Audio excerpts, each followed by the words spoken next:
Hi friends, പുതിയൊരു വീഡിയോയിലേക്ക് എല്ലാവർക്കും സ്വാഗതം. കേട്ടറ്റ് കാറ്റഗറി 1 ഇ വി എസുമായി ബന്ധപ്പെട്ട കുറച്ച് പ്രധാന ക്വസ്റ്റ്യൻസ് നമുക്ക് ഇന്ന് ഈ വീഡിയോയിലൂടെ ഡിസ്കസ് ചെയ്യാം. ഫസ്റ്റ് ക്വസ്റ്റ്യൻ, യൂട്രോഫിക്കേഷൻ എന്ന പദവുമായി ബന്ധപ്പെട്ടത് ജലമലിനീകരണം, വായുമലിനീകരണം, മണ്ണ് മലിനീകരണം, ശബ്ദ മലിനീകരണം. യൂട്രോഫിക്കേഷൻ എന്ന് പറഞ്ഞാൽ അമിത പോഷണമാണ്. അമിത പോഷണം മൂലം ജലം മലിനീകരിക്കുന്നതാണ് യൂട്രോഫിക്കേഷൻ എന്ന പദവുമായി ബന്ധപ്പെട്ടത്. ഇപ്പൊ കറക്റ്റ് ആൻസർ ജലമലിനീകരണം. 2025 അന്താരാഷ്ട്ര തലത്തിൽ UN ഏതു വർഷമായിട്ടാണ് ആചരിക്കുന്നത്? സസ്യാരോഗ്യ വർഷം, ജൈവ വൈവിധ്യ വർഷം, പഴങ്ങളുടെയും പച്ചക്കറികളുടെയും വർഷം, അന്താരാഷ്ട്ര സഹകരണ വർഷം. 2025 അന്താരാഷ്ട്ര തലത്തിൽ UN ആചരിക്കുന്നത് അന്താരാഷ്ട്ര സഹകരണ വർഷമായിട്ടാണ്.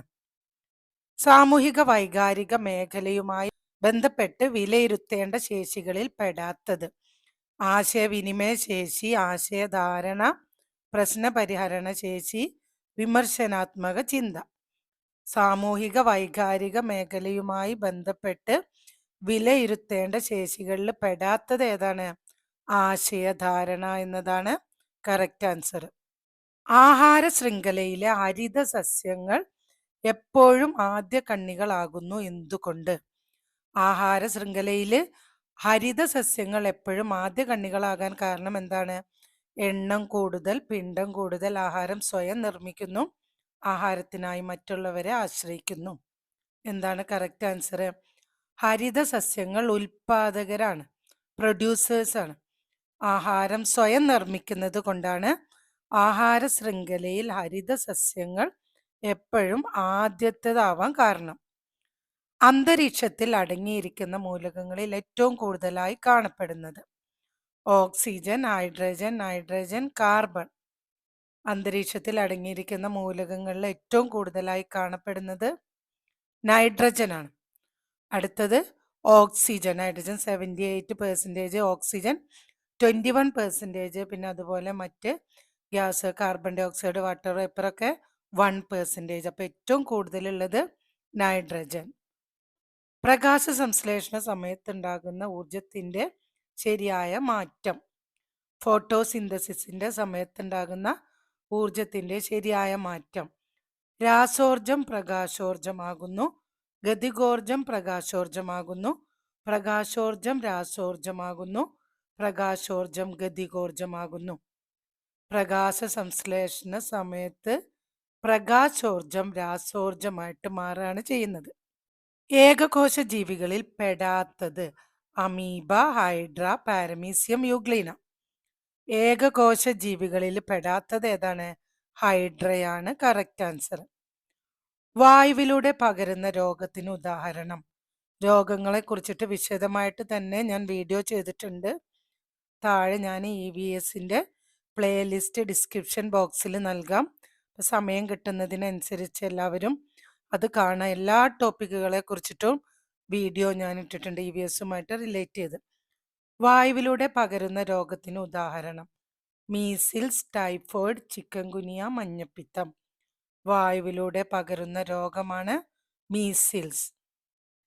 ഇലകൾക്കും പഴങ്ങൾക്കും ചുവപ്പ് നിറം നൽകുന്ന വർണ്ണകം ഹരിതകം. ഹരിതകം പച്ച നിറമാണ് അല്ലേ?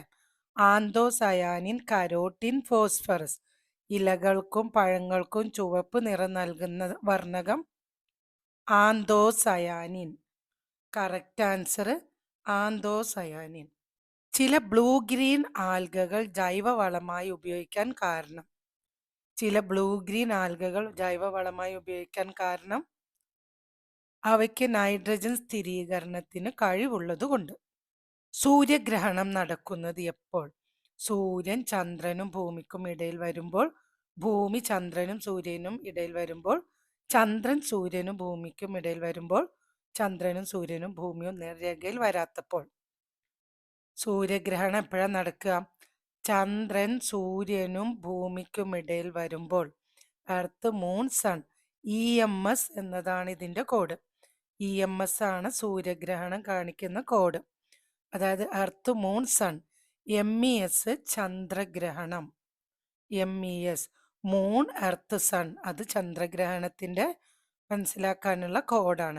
അപ്പൊ മൂന്ന് നടുവിൽ എന്താണ് ചന്ദ്രൻ സൂര്യനും ഭൂമിക്കും ഇടയിൽ വരുമ്പോഴാണ് സൂര്യഗ്രഹണം ഉണ്ടാകുന്നത്.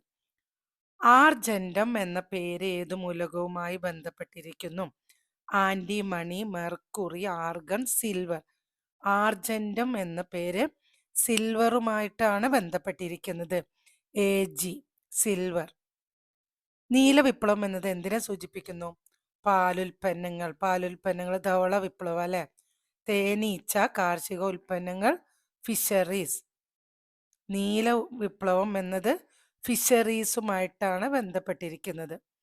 ചിക്കൻ പോക്സിന് കാരണമാകുന്ന രോഗകാരി varicella zoster virus, lymphatic filariasis, plasmodium alpha virus. Chicken പോക്സിന് കാരണമാകുന്ന രോഗകാരി വാരിസെല്ല സോസ്റ്റർ വൈറസ്. ശബ്ദ തരംഗങ്ങൾക്ക് സഞ്ചരിക്കാൻ കഴിയാത്ത മാധ്യമം ഖരം, ദ്രാവകം, വാതകം, ശൂന്യസ്ഥലം. ശബ്ദ തരംഗങ്ങൾക്ക് സഞ്ചരിക്കാൻ കഴിയാത്ത മാധ്യമം ശൂന്യസ്ഥലം. പിന്നെ നമുക്ക് EVSുമായിട്ട് റിലേറ്റ് ചെയ്ത കുറച്ചും കൂടെ ക്വസ്റ്റ്യൻസ് അടുത്ത വീഡിയോയിൽ പരിചയപ്പെടാം. വീഡിയോ എല്ലാവർക്കും ഇഷ്ടപ്പെട്ടെങ്കിൽ ലൈക്ക് ചെയ്യാം. അതുപോലെ നിങ്ങളുടെ അഭിപ്രായങ്ങളും നിർദ്ദേശങ്ങളും കമൻറ്റ് ബോക്സിലൂടെ എന്നെ അറിയിക്കാം. EVSുമായിട്ട് റിലേറ്റ് ചെയ്തിട്ടുള്ള എല്ലാ വീഡിയോകളും എല്ലാ ടോപ്പിക്കുകളും വിശദമായിട്ട് തന്നെ ഞാൻ വീഡിയോ ചെയ്തിട്ടുണ്ട്. സമയം കിട്ടുമ്പോൾ എല്ലാവരും കാണുക, വീഡിയോ ലൈക്ക് ചെയ്യുക. എല്ലാവരും നന്നായിട്ട് പഠിക്കുക. All the best.